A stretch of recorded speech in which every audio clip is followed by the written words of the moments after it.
Hello everyone. हम seventh standard की हिंदी का चैप्टर नंबर 3 हिमालय की बेटियां पढ़ने जा रहे हैं। हिमालय जो भारत का एक प्रमुख पहाड़ है और इसकी बेटियां कौन होंगी? जो इससे निकलने वाली नदियां हैं वो हिमालय की बेटियां हैं। तो चलिए हम हमारा चैप्टर स्टार्ट करते हैं। अभी तक मैंने उन्हें दूर से देखा था। बड़ी गंभीर, शांत, अपने आप में खोई हुई लगती थी। संभ्रात महिला की भांति वह प्रतीत होती थी। उनके प्रति मेरे दिल में आदर और श्रद्धा के भाव थे। माँ और दादी, मौसी और मामी की गोद की तरह उनकी धारा में डुबकियाँ लगाया करता था। लेखक यहाँ किसकी बात कर रहा है? उन्हीं नदियों की बात कर रहा है कि वो कैसी प्रतीत होती थी उनको। शांत, गंभीर सी प्रतीत होती थी। माँ दादी की तरह जैसे हम उनकी गोद में खेलते हैं वैसे ही यहाँ लेखक का मानना है कि वह भी उनकी गोद में डुबकियाँ लगाता था। परंतु इस बार जब मैं हिमालय के कंधे पर चढ़ा तो वह कुछ और रूप में सामने थी। यानी कहने का मतलब लेखक कहाँ गया? हिमालय पहाड़ पर चढ़ा तो उन्हीं नदियों का जो रूप था वो कुछ विभिन्न प्रकार का था। मैं हैरान था कि यही दुबली पतली गंगा, यही यमुना, यही सतलुज समतल मैदानों में उतरकर विशाल कैसे हो जाती है। आपको पता है कि नदियाँ जब पहाड़ों से निकलती है तो बहुत ही छोटे रूप में होती है और जैसे ही वह पहाड़ों से नीचे उतरकर समतल मैदान में आती है तो उनका रूप विस्तृत हो जाता है। इनका उछलना और कूदना, खिलखिलाकर लगातार हंसते जाना, इनकी ये भावभंगी, इनका ये उल्लास कहाँ गायब हो जाता है? मैदान में जाकर। पहाड़ों से क्या होती है? जो नदियाँ हैं, पानी है, कभी ऊपर से नीचे गिरता है, कभी तेज बहता है, कभी धीरे होता है। यानी लेखक ने उस पानी को बहने को अलग तरह से, जैसे कोई लड़की कभी खिलखिलाकर हंसती है, कभी उल्लास भरती है, वह सब उन नदियों में महसूस किया। किसी लड़की को जब मैं देखता हूँ, किसी कली पर जब मेरा ध्यान अटक जाता है, तब भी इतना कौतूहल और विस्मय नहीं होता जितना कि इन बेटियों की बाल लीला देखकर। कहाँ ये भागी जा रही है? वह कौन लक्ष्य है जिसने इन्हें बेचैन कर रखा है? अपने महान पिता का विराट प्रेम पाकर भी अगर इनका हृदय अतृप्त ही है तो वह कौन होगा जो इनकी प्यास मिटा सकेगा? यानी ये जो हिमालय में की गोद में है वहाँ से वे कहाँ आ जाती है? नीचे आ जाती है।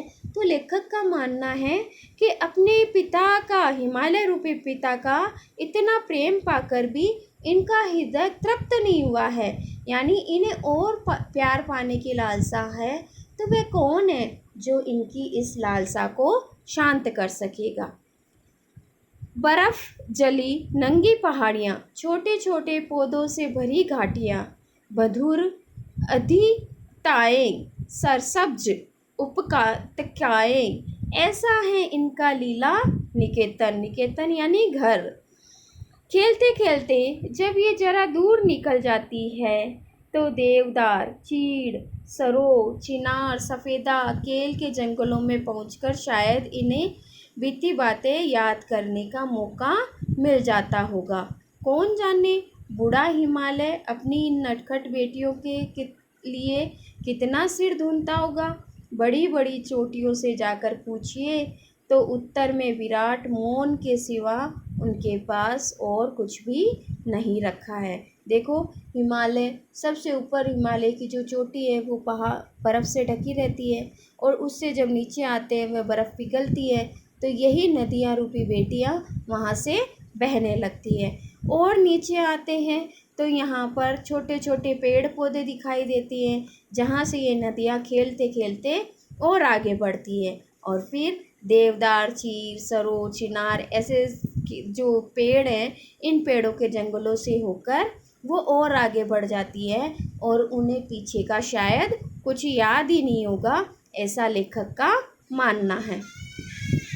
सिंधु और ब्रह्मपुत्र ये दो ऐसे नाम हैं जिनके सुनते ही रावी, सतलुज, ब्यास, चनाब, झेलम, काबुल, कपिशा, गंगा, यमुना, सरयू, गंडक, कोसी आदि हिमालय की छोटी बड़ी सभी बेटियां आंखों के सामने नाचने लगती है। देखो यहाँ पर जितने भी नाम दिए गए थे इसमें सिंधु और ब्रह्मपुत्र ये दो प्रमुख नदियाँ हैं और बाकी सब इन्हीं में से निकली हुई इनकी जो सहायक नदियाँ हैं वो हैं।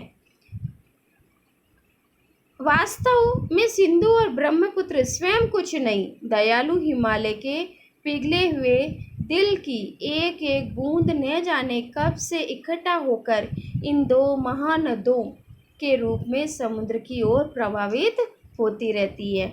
देखिए आपको पता है कि ये नदियाँ कहाँ से आती है? हिमालय से पिघलने वाली बर्फ़ से। तो लेखक ने यहाँ पे क्या माना है कि हिमालय का जब दिल पिघलता है तब वो एक एक बूंद इकट्ठा होकर इन महानदियों का रूप धारण कर लेती है। कितना सौभाग्यशाली है वह समुद्र जिसे पर्वतराज हिमालय की इन दो बेटियों का हाथ पकड़ने का श्रेय मिला। आपको पता है कि नदियाँ पहाड़ों से निकलती है और समुद्र में जाकर मिल जाती हैं। जिन्होंने मैदानों में ही इन नदियों को देखा होगा उनके ख्याल में शायद ही ये बात आ सके कि बूढ़े हिमालय की गोद में बच्चियां बनकर ये कैसे खेला करती हैं। माँ बाप की गोद में नंग धड़ंग होकर खेलने वाली इन बालिकाओं का रूप पहाड़ी आदमियों के लिए आकर्षण भले न हो, लेकिन मुझे तो ऐसा लुभावना प्रतीत हुआ वह रूप कि हिमालय को ससुर और समुद्र को उसका दामाद कहने में कुछ भी झिझक नहीं होता। कालिदास के विरही यक्ष ने अपने मेघदूत से कहा था, वेत्रवर्ती कौन सी नदी के लिए कहा है? बेतवा नदी के लिए को प्रेम का प्रतिदान देते जाना, तुम्हारी वे प्रेयसी तुम्हें पाकर अवश्य ही प्रसन्न होगी। ये बात इन चंचल नदियों को देखकर मुझे अचानक याद आ गई और सोचा कि शायद उस महाकवि को भी नदियों का सचेतन रूपक पसंद था। दरअसल जो भी कोई नदी को पहाड़ी घाटियों और समतल आंगनों के मैदान में जुदा जुदा शक्लों में देखेगा वह इसी नतीजे पर पहुँचेगा। काका कालेकर ने नदियों को लोक माता कहा, किंतु माता बनने से पहले यदि हम इन्हें बेटियों के रूप में देख लें तो क्या हर्ज है। और थोड़ा आगे चलिए, इन्हीं में अगर हम प्रेयसी की भावना करें तो कैसा रहेगा।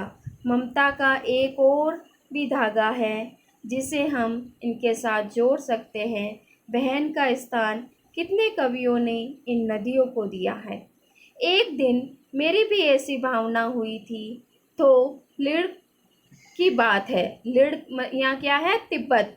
मन उचट गया था, तबीयत ढीली सी थी। सतलज के किनारे जाकर बैठ गया। तिब्बत से निकलती है सतलज। दोपहर का समय था। पैर लटका दिए पानी में। थोड़ी ही देर में उस प्रगतिशील जल ने असर डाला। तन और मन ताज़ा हो गया तो लगा मैं गुनगुनाने। अब देखो यहाँ कविता है एक। जे हो सतलज बहन तुम्हारी, लीला अचरज बहन तुम्हारी, हुआ मुदित मन हटा खुमारी, जाऊँ मैं तुम पे बलिहारी। कवि क्या कहता है कि हे सतलज बहन, जो नदी है तुम्हारी, जेओ तुम्हारी लीला बहुत ही आश्चर्यजनक है। मेरा मन जो उदास था वो मुदित हो गया, यानी प्रसन्न हो गया। जाऊँ मैं तुम पे बलिहारी, मैं तुम्हारी इस छवि पर बलिहारी जाता हूँ। तुम बेटी के बाप हिमालय, चिंतित पर चुपचाप हिमालय, यानी तुम हिमालय की बेटी हो और हिमालय तुम्हारा पिता है। चिंतित है पर चुपचाप है।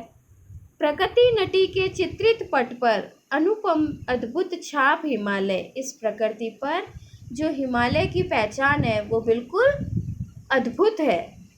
जय हो सतलज बहन तुम्हारी, जय हो सतलज बहन तुम्हारी। ये रचना नागार्जुन की थी, जिन्होंने हिमालय को एक पिता और वहाँ से निकलने वाली नदियों को उनकी बेटी के रूप में यहाँ पर प्रस्तुत किया।